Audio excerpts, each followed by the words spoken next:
Hello there, everybody. I'm back, and I have a draft coming up for us. As you can see, it's a cube draft because cube's back, and I figured I have phantom points, so why not? Um, so this cube has some of the lands got changed around. They got rid of some of the enters the battlefield tapped three-color lands for the scry lands, and they moved some other things around. I think they were good changes. Like Herald of Torment is in, which is a lot better than the card they removed, I thought. But then again, I could be missing some really cool synergy or something, so who knows. Um, so those of you who watched my last video series saw me struggling to do anything, struggling to do absolutely anything in a 8-4 draft, followed up by two modern events. The week before that, I also struggled in a daily event, and I was mentioning how I was absolutely struggling at Magic and couldn't get my feet underneath me. Well, funny thing happened. I went to a Grand Prix, that very day actually, um, and proceeded to on the following day, Saturday, go 6-3. For those of you who don't know, in the Grand Prix circuit, if you go 7-2, you get to go to day two, which means you get to play. Uh, in this tournament, it was a sealed followed up by a draft, so I would have been able to play in two drafts. And if you go X and 2 and you have good breakers, typically in a tournament that size, which was 1637, you can uh, make a top 8. And at that point, you're probably making your way to a Pro Tour. Issue with me was I went 6-3, which is significantly less wins than 7-2 by that one margin. Um, I played a blue-white deck that didn't have a lot of really good enablers for heroic, but it was fine because it didn't have a lot of good heroic creatures. Had a lot of flyers, two Chorus of Tides, Sudden Storms, and the like, in order to try to keep them tempoed out while I beat down, and then the flyers just kind of swept over the top. It was a pretty good deck. Two Excoriates, a Divine Verdict, but no real solid like unconditional removal or anything. But I was happy with 6-3. It's the best I've ever done in a tournament such as this one. So, happens. So I'm gonna move forward with my life and be happy. Um, I thought this was these were the lands that got removed. Um, unless there's a different one that does the instead of the shards, the wedges, but I don't know. So looking at this pack, there's some pretty interesting cards. This card's pretty interesting. It's kind of like a Wrath for everything because it destroys 4 lands and also deals 4 damage to each creature. Um, there's an Inferno Titan, which is really good. There's a Show and Tell, which you can use to do some pretty hilarious things involving very large creatures, or very powerful artifacts or enchantments and stuff like that. You can't do planeswalkers or anything, so that's pretty cool. Saves me the trouble of having somebody like Karn me on turn 3. But I'm going to take the Show and Tell. Previously, I went mono red and then I went ramp. So maybe, and I think Show and Tell is a pretty interesting card, and I don't get to play with it ever. So I'm going to take it, and basically at this point, I'm just going to look for very large, very stupid cards that I can just slam onto the battlefield and say, deal with it, bro. All right, so I have a bunch of cards here. For those of you who don't know, my experience with drafting Cube is minimal. So there might be some cards that are very, very good, and I'm just not seeing them. There may be some cards that are very, very bad, and I'm taking them because I think they're great. My apologies. Um, in this pack, cards that stand out to me are Bloodbraid, Old Man of the Sea, Old Thragtusk. I mean, Underground Sea is good, but we don't know what our other color is. So I'm not too excited to do Underground Sea. I think because we already have a Show and Tell, I don't really want to take a Bloodbraid and go into 2 different colors. So I think I might just take. Let's take Parallax Wave. It can be a little bit controlly, and it can help us deal with threats and stuff. I really don't know what I'm getting myself into at this moment yet. All right, so we have Goblin Welder, which is interesting. It's like a artifact-based reanimation. It's Tinker, I guess. Um, right? It's like a Tinker, but it has to be in your graveyard. Choose target artifact player controls and target artifact card in that player's graveyard. Um, it resolves, and then you sacrifice it and then return it. Yeah, so it's like a Tinker if something's in your graveyard. Um, Looking at this pack, it has some pretty interesting things, like a Living Death if I decide to go like maybe a Reanimator show and tell deck. It has Sorin, which is always good. Gilded Lotus, which pumps out a bunch of mana, but I'm going to take Basalt Monolith because if you're playing show and tell, you're probably going to want to cast very large, very silly, expensive things.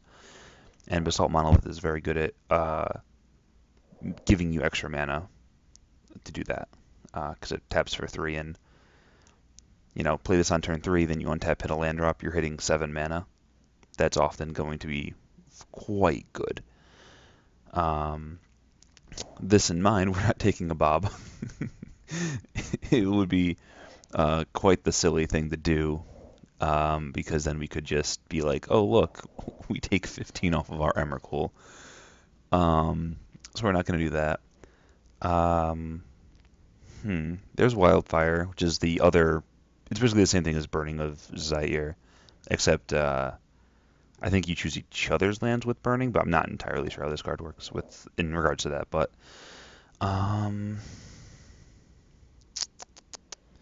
mean, Burmaz is really good, as is Geist and Detention Sphere. I'm not sure which is the best card of these three. I think I'm going to take the Geist. Yeah, I'll take the Geist because it's got hexproof and stuff, and if we can just use that as a beater and whatnot. Okay. Elesh Norn is one of the better targets for a thing like a show and tell or to pump or to ramp out with the Basalt Monolith. It's a 7/4 or it's a 4/7 to start with, which is pretty much immune to burn because of the very high toughness. It also survives things like -5/-5 from Dismember and whatnot. And it has Vigilance, which means it can attack and block, but it also gives all of their creatures -2/-2 and all yours +2/+2, which means the clock that they are under is very, very short. And I think we can take this and put ourselves into a really good deck. This is a better card, I think. I think this is a better card. It lets you loot and then just draw cards straight up. But Elesh Norn is a really good target for things like our show and tells and what we're going to want to be doing. So I think I want to lean towards having really good targets for my show and tell and stuff, rather than just having things to do. You know what I mean? Rather than having I guess I don't know. I don't play, and that's what the comment section is about. People go to the comment section and say, "Hey, you did a terrible job with that pick. You should have taken the guy because Elesh Norn would have wheeled or blah blah blah blah blah." What do you do? As long as you have more cards in hand than each opponent, it gets that, and whenever it deals damage, gain life. It seems fine, but I'm going to take the Entreat the Angels here. Yeah. It's pretty powerful. So yeah, I'm just going to take it.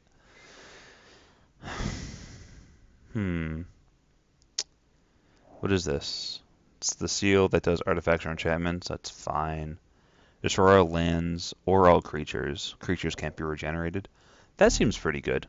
What I can do is I can turn 3 show and tell out like an Elesh Norn, and then the next turn Catastrophe.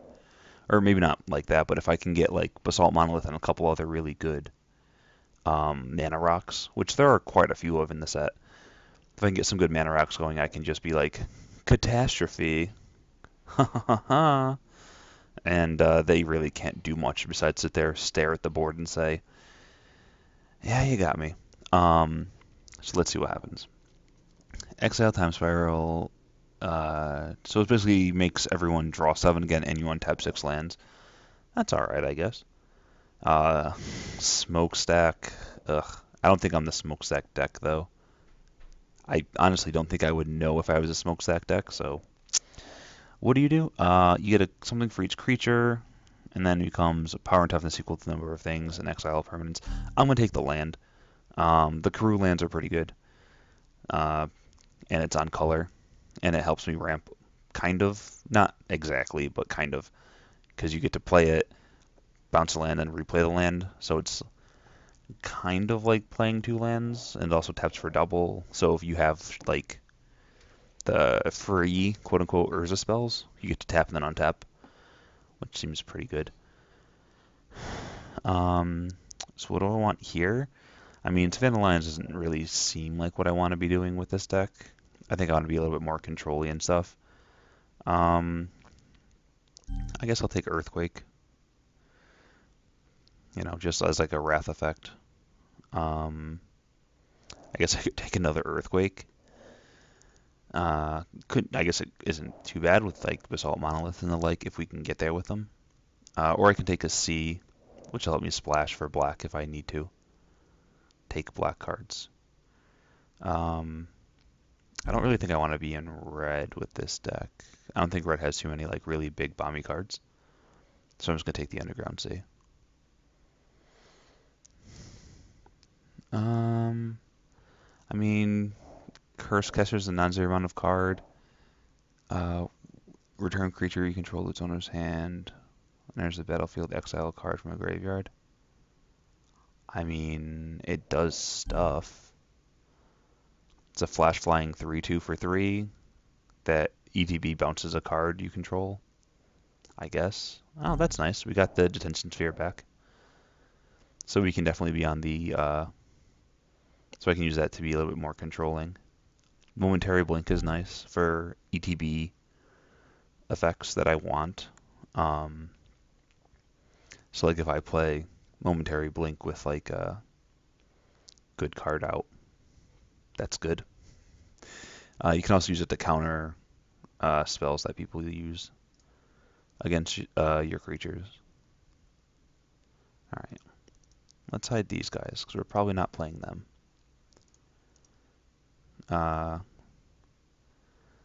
We have a little bit of fixing, some ramp, some control-y cards, some fun cards like Catastrophe. Let's see what we get, though. We don't really know what we're doing quite yet. Oof. Really? We just had to get both of these in the same pack? There's also Fixing, Battle Sphere, or Battle Ball as some people call it. I think if we're going to go big, we're going to go big. And we're going to take Kozilek. As much as I would love to just slam this on turn 3 off of a show and tell and just bash for 6, I think I'm just going to take the Kozilek. We'll probably wheel a Chroma, Battlesphere, or Hallowed Fountain. Hopefully we'll get one of those back. If we don't, then we can take like an Impulse or a Ponder or something as a way to get the combo together. But yeah, there's also like a Sylvan Library in here, which is a really good card. Wasteland, which is really good. Bloodghast, which is a fun card to play with if you're in that deck. But I think we're going to take the Kozilek. It's just the biggest, baddest Mamba Jamba out there right now. We'll cost sort it. Alright. There's a Journey to Nowhere, which allows us to basically just exile a creature. Skull Clamp, but I don't think we have anything that we really want to Skull Clamp right now. Like, yeah, I don't think we want to be Skull Clamping right now. There's a Eureka going around. I mean, Eureka and Show and Tell in the same deck, but we have a lot of very powerful white cards. Into the Royal is also very good. Yosei is very good. We already have 2 really good Show and Tell things to do, so I don't think we really need to take the Yosei right now. And plus, he's not really someone who people do stuff with immediately or take very highly. I think we want to take the Into the Royal though. Um, it lets us play him out and just like bounce a guy, draw a card for 4 mana at instant speed. You can do worse. So yeah, that was my decision there. All right, so there's a Mind Stone, a Rampant Growth, and a Wrath. Um, hmm. So there's the Wrath, or the Rampant Growth. Search for a basic land, put onto the battlefield tab, then shuffle your library. Okay, so there's that. Then there's a Mind Stone, which ramps us to help us get up here naturally. And there's a Wrath of God to keep us alive. I think I want to just take the Mind Stone because you can crack it to draw a card and stuff, and it basically performs the same thing as Rampant Growth, and we're not like a crazy 3-color deck right now. So if we can just draw lands naturally, then like these mana rocks will get us there, I think. We could always like just use like Chancellery, Underground Sea, and maybe 1 or 2 other cards to splash for the blue for the show and tell and like the Detention Sphere, and just have a white-green drop things out of your hand deck. But we'll see what happens. If we get like the Eureka back, then we might want to look into that. You may play an additional land on each of your turns. Well, that would be interesting, but we don't really have any ways of filling our lands with our hand with lands. If we had like a land tax, and I guess it wouldn't really work that well. If we could do like 2 turns of land taxing into an exploration, I guess. Well, there's a big old Griselbrand, and we currently have Show and Tell to cheat it out, but that's our only way of doing it at the moment. And we don't have anything like a Reanimate or whatnot, so it would be a little awkward taking him. There's an 8.5 Tails that for 3 mana makes something invulnerable, basically. So I think we'll take 8.5 Tails. I know I'm passing Miscalc and All Is Dust. Both are good cards. Probably should have taken the Miscalc. But then again, I don't know what I'm here to have fun. I think that'll be an interesting card to have. What is this? 3 upkeep, put a treasure counter on it, sack it, gain control target creature with power less than or equal to the number of treasure counters on it. Sure. Search for an artifact or enchantment card. Parallax Wave, Basalt Monolith, Detention Sphere. We have some pretty good targets for Enlightened Tutor. Also, there's like a Rafellos and stuff like that. In case you want to go in like the ramp deck, but I was hoping I'd get a couple more ways of cheating guys out, but I haven't found any yet. So I think I'll just take the Enlightened Tutor. Alright. Well, there's a Windswept Heath. We don't have anything that we can fetch with it yet, besides just a basic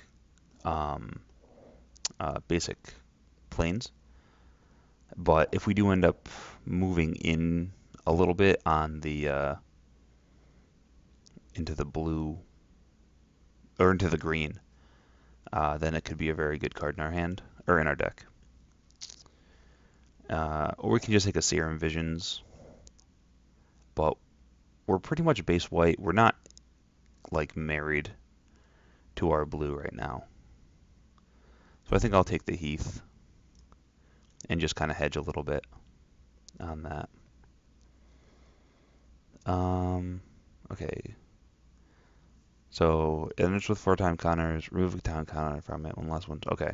So that does things. So I basically get a 5/5 for a bunch of turns. Seems alright. Or I can take a Banisher Priest and just, play that out and make somebody very upset by banishing one of their guys. And this is fixed, so I can't use the momentary blink trick on it. So I guess I'll take that. I guess I should have taken the Breeding Pool for fixing, seeing how I just picked up the Heath, because I was thinking, oh, maybe I'll wander my way over into the other deck, but oh well.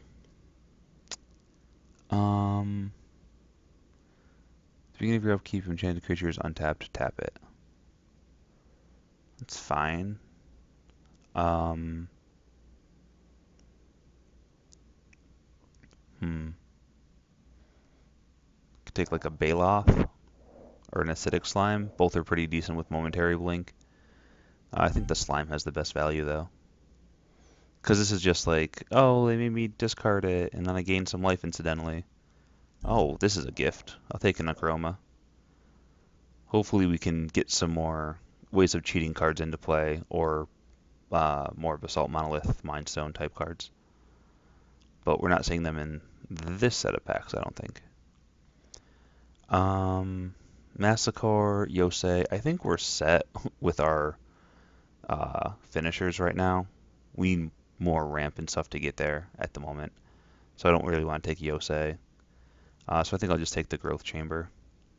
It lets me go into green a little bit if I get the cards that I really want. Regrowth, return target card from your graveyard to your hand. I think it's just the best card here. We're probably not playing black, right? We only have like the Tragic Slip right now. Yeah. I think this was the pack with the Eureka. So hopefully we play against the Eureka deck at some point, if only for the hilarity that will ensue, involving me then going Eureka for some big crazy creature and me just saying, okay, here's my Kozilek or my Akroma or something. I'll take more fixing. I guess Fleece Mine Lion's good. I mean, Indestructible Hexproof seems pretty good at some point in the game. And we have some pretty decent fixing between green and white and stuff, and blue. So we can probably do a decent amount of different things. So there's Mystic Gate, which is good to filter land, and we could probably use it. There's Port and Palladium Mirror. That's pretty good actually, because it does ramp us, but it is a creature, which means it's a little bit fragile. I think I'll just take a Karn though. But there's a sneak attack. We don't have a Kozilek. I think Kozilek sneak attack is the way you want to go with it. So I'll just take the Karn. Yeah. That way, I mean, it's just super good. The issue is I'm relying on a Mind Stone and a Basalt Monolith. I'm not seeing any of the cards I really need to go off with. But, you know what? Sometimes you got to live dangerously. So let's see. So there's Bad River, which searches for an island or a swamp. We don't really have anything that we can search for that we care about at the moment. There's a Birthing Pod, but we don't have it. We have some pretty glaring gaps in what we're doing. There's Moloku. That was just really powerful by herself. There's a Control Magic, a Terminus. We have a Wrath. We have a way of removing some creatures for a turn or two. I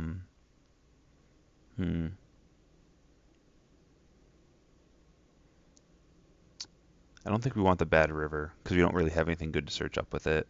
I think it's between Terminus, Control Magic, and Moloku. It's going to take Moloku, I think. It just has the ability to be... It's a super powerful card. I know Control Magic and Terminus are also very powerful, but... Alright, so there's a Factor Fiction, a Palinchron, and a Gifts that catch my eye. Let's see. So there's a Gifts, which is search target library for 4 cards with different names. That's not going to be hard. Put 2 into your hand and the rest into your graveyard.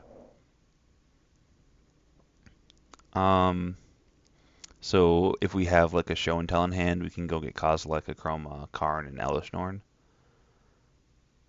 It's probably not the worst, but we need the Show and Tell.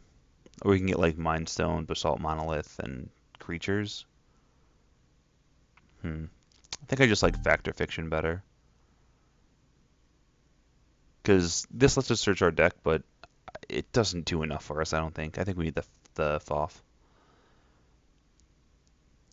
Just help us search out combo pieces or whatever we need to go off and do some pretty, fun things.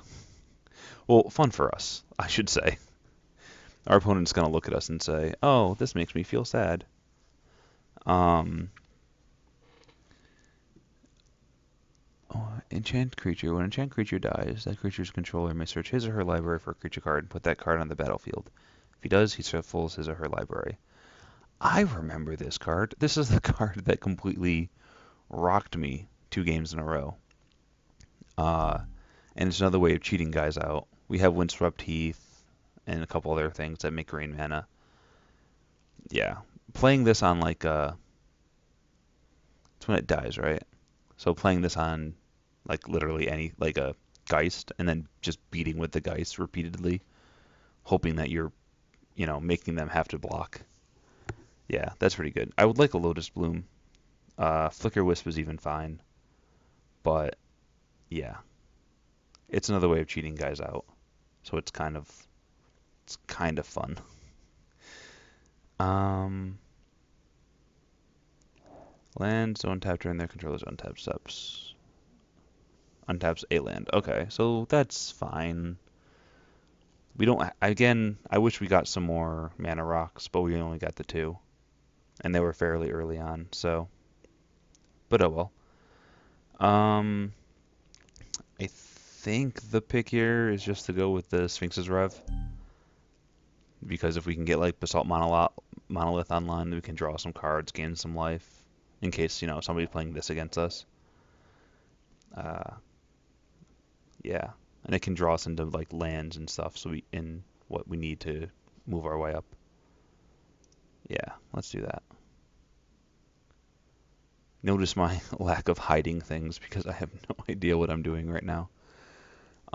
There's a Rot Farm, but I'm pretty sure we're not playing black at this point, so it doesn't do anything for us. The only card that does anything for us, and I feel bad for the red player when he sees this pack and says, oh my god, this is everything I ever wanted and more. There's an Academy Rector. When it dies, exile it, search for an enchantment, put it onto the battlefield. Sure. I'll take it. I don't know if it's making the deck. Because we have like what, Detention Sphere, Parallax Wave, Pattern of Rebirth. No, they're not bad. They're not bad enchantments. And we're not playing anything else here. What do you do? Search your library for a land, reveal it, put it into your hand, then shuffle your library. It's not bad. But I think I want Ancient Tomb. We didn't get the ways of cheating stuff out, so at this point we really need ways of making mana that are pretty interesting. We're not playing Pulse, sadly. And Prism's a stowaway, but it only does it once. This makes mana every turn. That's a lot. If we can get Pentad Prism back, I'm very happy, but I kind of doubt that'll happen. Winning your upkeep, you may pay that. If you do, return target creature card from your graveyard to your hand. We don't really have a way of filling our graveyard with stuff that we want. Mind Sensor. We'll take it. It's not the worst card. It attacks, it blocks, blah blah blah. You know the drill with me. I'm a simple creature to please. So do we want Stirring Wildwood or Mystic Gate? Probably the Gate, because if we hit a blue mana source, then we can make it into white, rather than just having a manland. Might not be the right pick, but it's the pick I'm making. Again, if we were playing black, we would just have all the fixing.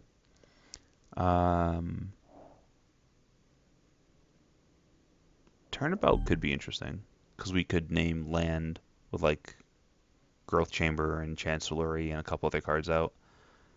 Just make a bunch of mana with it. Or we can use it as like a way of tapping down his whole board. Sure, let's do that. Alright, so we got gifts back, but we also skipped out on the cards that we could have used. Guess we can just take Daxos. I mean, we're basically going to be able to cast whatever our opponent makes, right?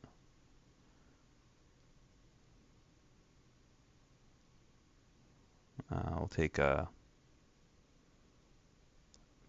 top 3 black cards from your graveyard. Deals 3 damage to target non-black creature. You gain 3 life. Okay. I guess we'll take Soldier because we can play it. I don't know. I'm beginning to regret not taking gifts. I'll steal the Goblin Guide. And I'll steal the Geopede, I think. And the Ball Lightning. Alright, so apparently no one is in mono red. Because there's a lot of really good cards going around. That or there was somebody in mono red and they just did whatever. That could be possible. Alright. So we'll worry about lands later, but we're putting these 2 in. And those. We'll put Tutor in, why not? Soldier, no. Blink, yes. Maybe. Definitely want you guys in. Very powerful cards. Sure. And all of you.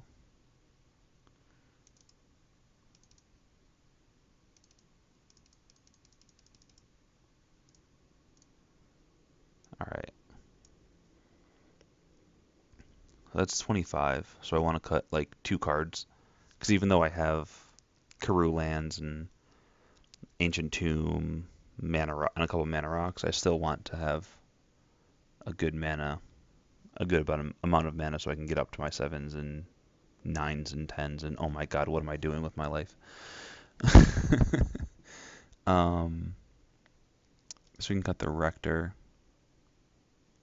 It's probably not doing much. And I guess the Priest as well.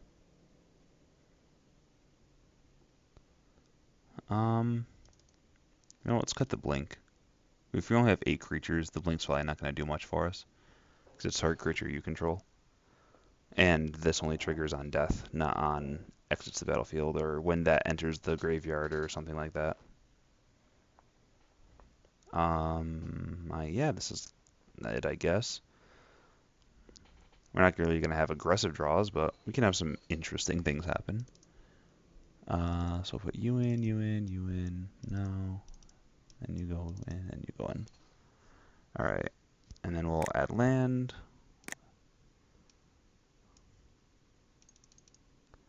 Alright, let's sort by color first. So Ancient Tomb is that. So we have a green, 1, 2. So we have 3 green sources already. So we can probably get away with like 2 more. I have what, 1, 2, 3, 4 sources of blue mana naturally. So we can probably do like that, because we have to get a lot more blue going. We could do 6, 4, 1. Because we really need to hit our white. How much do we have for white? We have 1 white, 2, 3. So it's 1, 2, 3, 4. That's now we'll go 7, 8, 9, 10 white, 3, 4, 5, 6, 7 blue, and then 1, 2, 3, 4 forests. Right? That seems fine. I'm not playing the Acidic Slime because it's double blue. This kicker doesn't really do enough for me to make it worth it. don't have enough creatures. Feels like it's a little bit too slow. We can bring that in if we play against stuff with good artifacts. Or, no, graveyard stuff. Yeah, graveyard stuff. If they're searching their library a lot, if they have a lot of removal, and if they're playing a super aggressive deck, we can bring in a lot of this early stuff. Maybe even like an Earthquake or something, if we feel like we can really get somebody with it. But sure, yeah, we'll run this.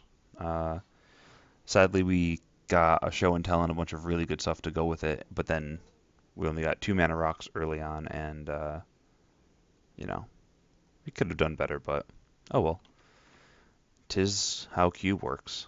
But yeah, see you guys in round 1.